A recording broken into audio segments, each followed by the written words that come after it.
Bonjour à toutes et tous.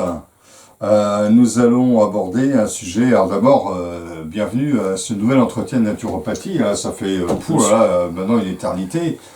On ne compte plus les enregistrements dans la playlist. Et ça a commencé même dans un pays étranger, en Espagne. Voilà, exactement. Nous allons faire ce nouvel entretien de naturopathie avec Gilles Dongui, que vous connaissez maintenant. En tout cas, pour les nouveaux auditeurs, téléspectateurs, eh bien, je vous le présente. Il est l'animateur d'un blog, La naturopathie en clair, naturopathe et praticien en médecine chinoise. Auteur d'un ouvrage aussi qui est à paraître sur la médecine chinoise aux éditions Mango Édition, voilà. Co-auteur, on sera voilà. Et puis tu suis également. Voilà, je suis co-auteur un petit peu dedans. Voilà. Donc aux éditions Mango. Ça va sortir. Voilà, donc fin octobre. Et puis moi-même, Alain Tardif, donc naturopathe et président de l'Académie européenne des médecines naturelles, qui est une école de naturopathie qui se développe, puisqu'on retrouve cette école maintenant en plus à Lille et à Nancy, en plus de Vannes, Paris, Saint-Étienne et Pau. Voilà. Bientôt à l'international peut-être. Peut-être, oui, à savoir. Okay. Eh bien, nous allons faire aujourd'hui une vidéo sur les pollutions électromagnétiques, qui est vraiment un sujet extrêmement important, dont on parle depuis bien 25-30 ans, un peu dans le monde. Alors, eh bien, je ne sais pas, tu as sans doute on va un éclairage. Peut-être resituer les choses avant d'entrer dans le détail. Quand on parle des ondes électromagnétiques, on rentre dans le monde des vibrations. On a coutume de dire que tout est vibration. Cette table est une vibration. Nous sommes nous-mêmes une vibration. Un ensemble de vibrations. Dans ce spectre des vibrations, il faut bien distinguer tout ce qui est ondes sonores, c'est une chose. Les ondes électromagnétiques, c'est une autre chose. C'est-à-dire qu'on peut avoir des ondes sonores qui ont une certaine fréquence et des ondes électromagnétiques qui ont la même fréquence. Mais ce n'est pas le même principe. Voilà. Et puis on a aussi les ondes telluriques, c'est encore un autre sujet qui touche plus à la géobiologie, etc. Bon. Les ondes électromagnétiques, vous en connaissez une en particulier, que vous côtoyez tous les jours, c'est la lumière. Voilà. La lumière, le spectre visible, c'est constitué d'ondes électromagnétiques. Électro, parce qu'il y a une composante électrique, et une composante magnétique qui est perpendiculaire. Voilà, on appelle ça les ondes électromagnétiques. Alors, ces ondes électromagnétiques, elles couvrent un très large spectre de fréquences.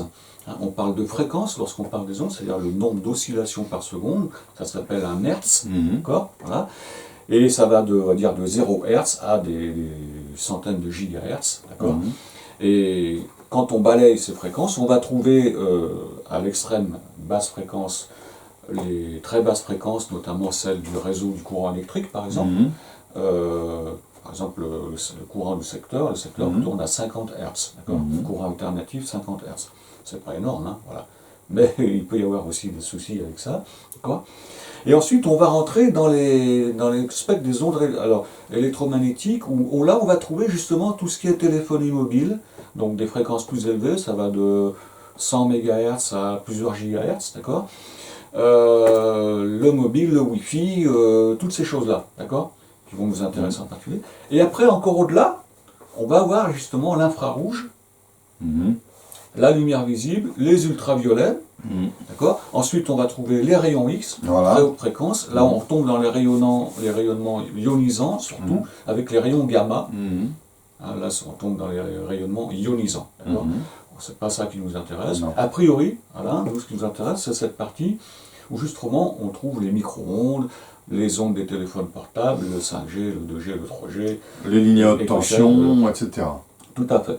Enfin, les lignes à haute tension, c'est de basse fréquence, mais ça pose aussi un problème, effectivement. Alors, du coup, c'est un très vaste sujet. Ah oui. Alors, peut-être qu'on peut déjà...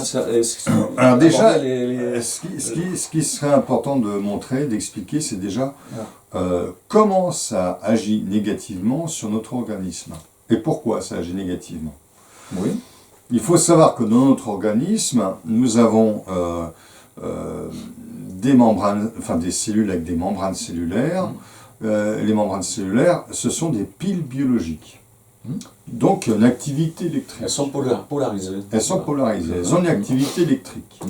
Et dans les cellules en question, il y en a qui sont très particulières, qui sont les neurones, puisque les neurones ont des membranes cellulaires qui se dépolarisent et se repolarisent régulièrement, de manière centrifuge, c'est-à-dire du corps de la cellule vers l'extrémité de ce qu'on appelle un axone, qui est un long prolongement de la cellule, donc du neurone.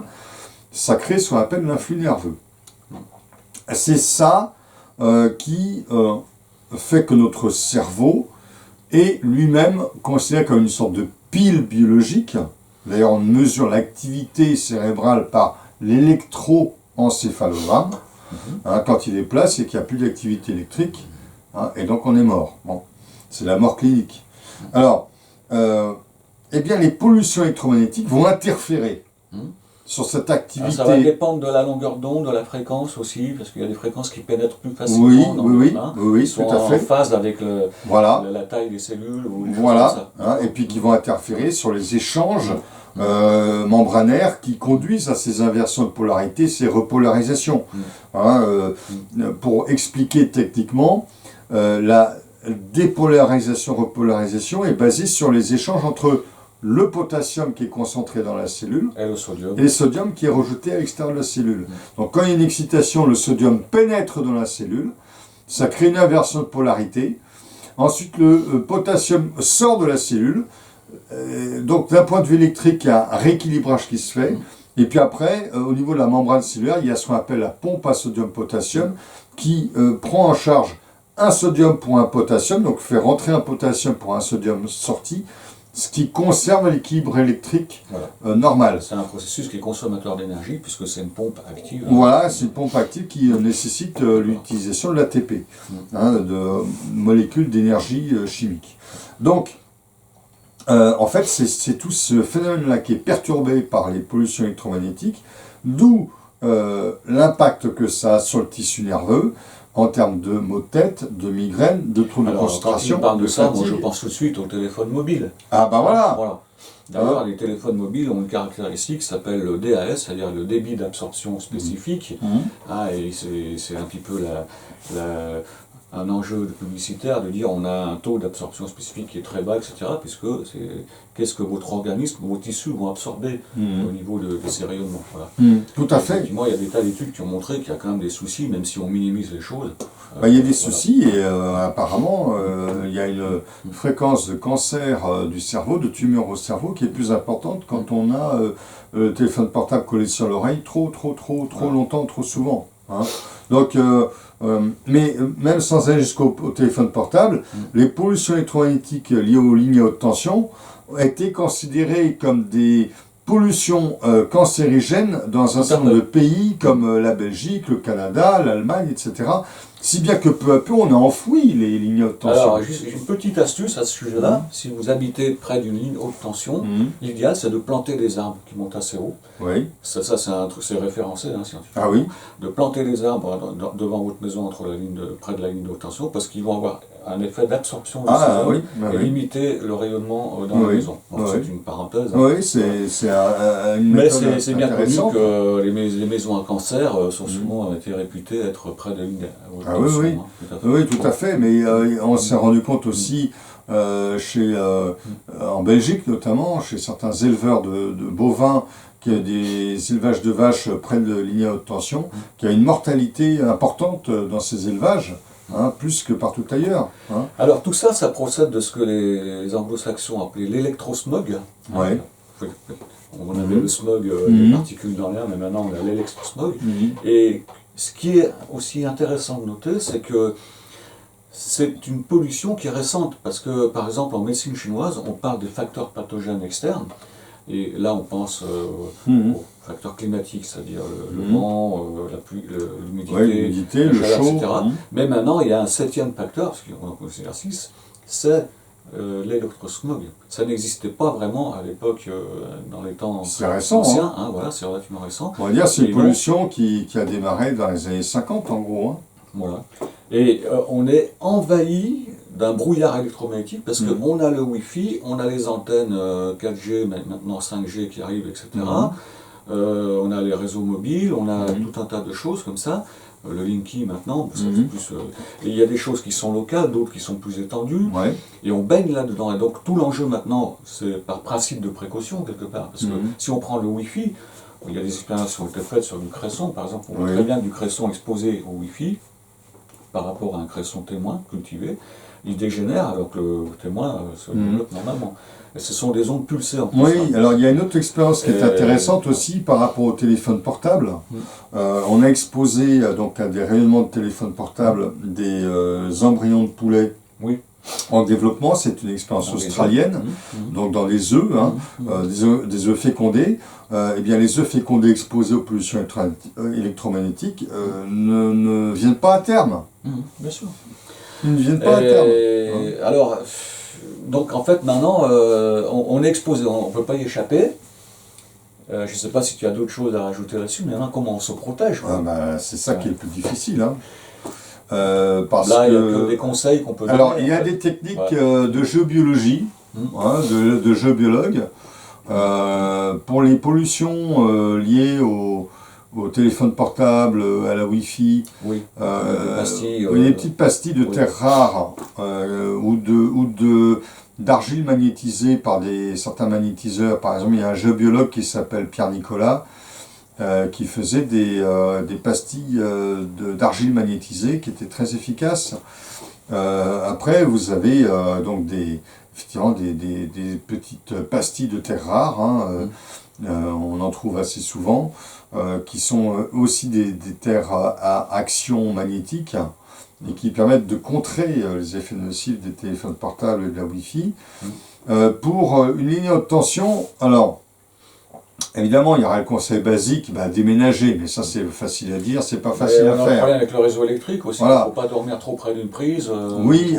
Il faut adopter des techniques de branchement spéciales. Oui, il y a des techniques de circuits courts, électriques courts, etc., qui sont très en vogue dans les maisons bio ou biotiques. Mais là, on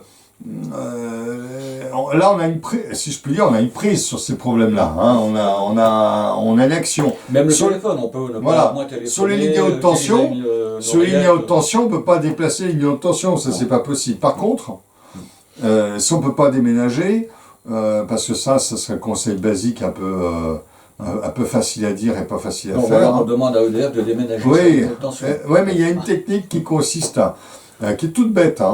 On place un fil de cuivre dans la pièce, notamment la chambre à coucher, parce que c'est là où on va être présent le plus souvent. Et on va mettre à la terre, en fait. Et on va raccorder à la terre. Alors, il y a plusieurs manières de raccorder à la terre. Soit on va rattacher le fil de cuivre sur la prise mâle, le petit tube, la petite tige de laiton là, qui dépasse dans une prise. Évidemment, si vous faites ça, il faut éviter que le fil de cuivre aille dans la prise femelle, sinon vous vous électrocutez. Il faut que la prise soit réservée à ça, quasiment. Ouais, il faut que la prise soit réservée qu'à ça. Il ne faut pas avoir d'enfant chez soi qui risquerait de s'amuser avec ce fil de cuivre. Donc là, c'est quand même à double tranchant. Sinon, vous pouvez aussi placer le fil de cuivre, un tuyau d'évacuation d'eau usée, si on a un tuyau d'évacuation d'eau usée en cuivre ou en laiton, ça c'est une bonne méthode. Si on a une maison de plein pied, on fait passer le fil de cuivre par une fenêtre, et on va le faire passer côté jardin, entourer un pieu métallique et enfoncer ça en terre. Là, on fait notre propre prise de terre. Voilà. Et voilà, ça c'est une technique toute simple. Oui, mais même en dehors d'ailleurs des problèmes c'est quelque chose qu'on peut mettre en place aussi pour évacuer les... On peut évacuer les pollutions électromagnétiques en général. Voilà, mais pour la ligne haute tension, il n'y a pas tellement d'autres solutions. Après, en géobiologie, on peut aussi utiliser des techniques, mais qui vont pas éliminer la pollution, qui vont plutôt la contrer. Qui vont contrer la pollution. On peut placer aux quatre coins d'une pièce des outils genre qu'on appelle ça par exemple des coquilles Saint-Jacques posées comme ça sur le sol avec du gros sel dedans. Il faudra changer le gros sel. Voilà, on rentre dans les pratiques géobiologiques, etc. Il faudra changer le gros sel toutes les semaines à peu près. ou alors des orgones, de l'orgonite. Hein, ça c'est pas mal aussi l'orgonite. Bon, il y a des outils comme ça qui, alors j'en ai cité 2, mais il y en a d'autres, hein, les outils géobiologiques de rééquilibrage. Hein. Donc on peut utiliser ça à poser à chaque angle de la pièce. Hein. Ça c'est une technique intéressante. Voilà. Mais c'est vrai que les pollutions électromagnétiques, il faut vraiment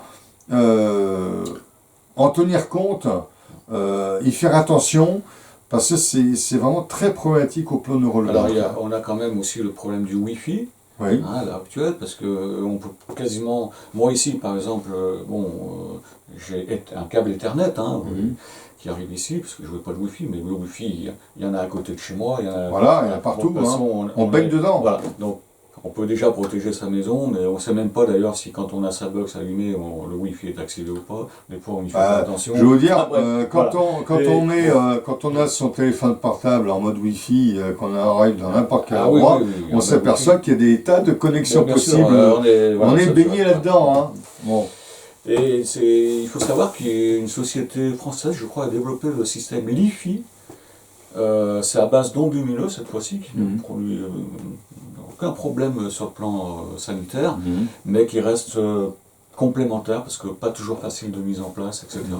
Ça existe. Hein. Voilà, donc il y a des solutions, mais c'est vrai qu'il y a plus de pollution que de solutions quand même. Hein. Oui, bien sûr. Alors, ma foi, il faut essayer de trouver effectivement les outils dont tu parlais en géobiologie, limiter l'exposition quand on peut, surtout avec les portables. Ça, on peut le faire, hein. On n'est pas obligé de passer des heures avec l'oreille le portable collé à l'oreille. On peut utiliser aussi des oreillettes. Bon, ça limite. Et moi je me demande quand même... éviter de dormir avec son portable de soi. Voilà. Moi, personnellement, je me demande dans quelle mesure ces pollutions-là qui sont croissantes de manière exponentielle ne sont pas une des causes de maladies comme la maladie d'Alzheimer. Hein. Oui, je me pose ces questions-là personnellement. Est-ce que la maladie d'Alzheimer ne tire pas une partie de son origine de ces pollutions? On est dans les problématiques où ça peut être multifactoriel, effectivement, ça peut être une composante non négligeable. Hein. Tout à fait. Qu'est-ce qu'on peut faire? Émettre des bonnes ondes, déjà, nous, si possible. Hein. Mais bon... C'est pas ça qui va les... Ça a un impact limité, on va vite s'épuiser, je pense. Non, hein. il faut limiter l'exposition, ça c'est clair, hein, parce que plus on expose, plus le risque est grand. Et puis s'éloigner dès qu'on peut des sources... Il y a les problématiques des gens qui sont électrosensibles. Ah oui. C'est une vraie... Alors pour eux c'est dramatique parce que ils peuvent pas vivre ailleurs que dans les endroits perdus de chez perdus, des endroits très isolés. Et quelque part, ça les exclut de la société. Hein, ce sont des gens qui sont dans une situation... On est inégaux aussi par rapport à ça. On est inégaux par rapport à ça. Voilà, on est tout à fait dans l'inégalité. Il y a des gens qui sont exclus de beaucoup de choses à cause de cette électrosensibilité. Alors, oui, il y a une technique quand même qu'on pourrait aborder. Alors moi j'utilise dans mes salles de cours de naturopathie, mes salles de formation, c'est un appareillage qui s'appelle le CMO. Alors, le CMO, alors ça se présente comme une sorte de cône, hein, c'est un cône, voilà, c'est conique, et c'est assez joli, hein, on peut en trouver des gris, des mauves ou des bleus. Ce cône est empli d'une solution saline énergétisée, et donc va agir pour assainir par rapport à toute pollution électromagnétique. C'est valable pour toute pollution électromagnétique, hein, que ce soit la Wi-Fi, le portable, les pollutions liées au courant électrique. Ça va agir dans un rayon de 10 mètres. Donc un rayon de 10 mètres, ça fait pour une grande pièce. Hein. Hein, vous imaginez, c'est un diamètre de 20 mètres, hein, donc c'est quand même important, c'est une grande taille. Ces appareillages, moi je les trouve très très valables. Et il en existe de plus petits, des CMO adaptés pour mettre sur des portables. Hein. Donc là je fais un petit peu de publicité, mais bon, c'est quand même des appareillages vraiment efficaces. Je les ai rencontrés une fois sur un... Voilà, le CMO c'est vraiment un appareillage efficace. Après il y a aussi une autre société qui s'appelle BioShield, aussi, qui est très intéressante. C'est une société qui est basée à Genève et qui était dirigée par un monsieur qui s'appelait Monsieur Surbeck, qui était un expert auprès du BIT, hein, le Bureau international du travail à Genève, et notamment sur tout ce qui était problème de santé au travail lié aux pollutions électromagnétiques. Voilà, donc des solutions, il y en a. Hein, elles ne sont pas toujours données, hein, parce que ça coûte un peu. Alors, il faut savoir qu'il existe un organisme, au même titre qu'il existe le CRIRAD, pour les problèmes de pollution du nucléaire, nucléaire, hein, il existe le CRIREM. Ah oui. Vous allez sur Internet, CRIREM, C-R-I-2-I, je crois, R-E-M, sur les rayonnements électromagnétiques, qui donc compulsent des ressources, qui ont des articles sur le sujet et qui militent pour limiter ces rayonnements. Donc là, vous trouverez également des informations intéressantes sur le sujet. Eh ben, il n'y a plus qu'à. Hein. Voilà. Documentez-vous et surtout prémunissez-vous, prévenez les problèmes liés à ces pollutions. Voilà, j'espère que le courant est passé. À très bientôt. Sans ondes nocives. Et rendez-vous au prochain rendez-vous. Un prochain entretien.